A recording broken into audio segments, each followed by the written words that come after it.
I'm Paul Fisher. I'm a licensed drug and alcohol counselor with Fairview Behavioral Services. Despite what you may have heard, marijuana can be addictive. About 1 in 11 people who use marijuana will develop an addiction. This rate increases to 1 in 6 when marijuana use begins during teen years. Marijuana actually accounts for the largest percentage of treatment admissions among those 12 to 17 years old. Teens typically start to use marijuana out of curiosity or to just fit in. For some, drug use begins as a way to escape and self-medicate to cope with anxiety, anger, depression, boredom, or other unpleasant feelings. One of the teens I work with explained his addiction this way. He tried it just to find out what it was like, and he found out he liked it. So he kept using it more and more to the point where it became an addiction and he couldn't stop.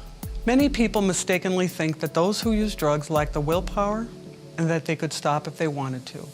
In reality, drug addiction is a complex disease. Drugs change the brain in ways that make quitting hard, even for those who want to. Today's marijuana is more potent than the marijuana that was available to a generation ago.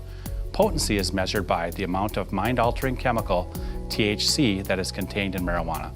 In the 1980s, the concentration of THC averaged 4%. In 2012, the concentrations averaged around 15%. Extracting THC from the marijuana plant using butane is also on the rise. This process is called dabbing.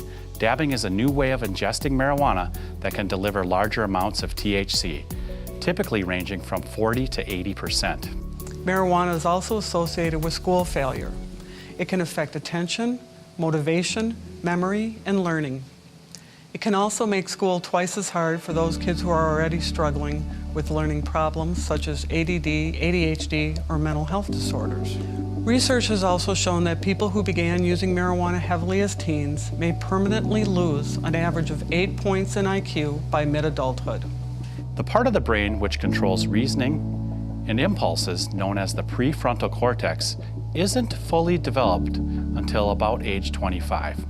This may shed light on why your teen has difficulty controlling their emotions, planning, and making sound judgments.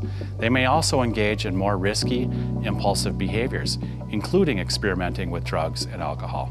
If you suspect your child may be using, ask them to submit to a drug test. If something seems wrong, search your child's room or car. In a book written by the mother of one of the Columbine shooters, she wrote her biggest regret was not going through her son's room. She didn't want to violate his trust.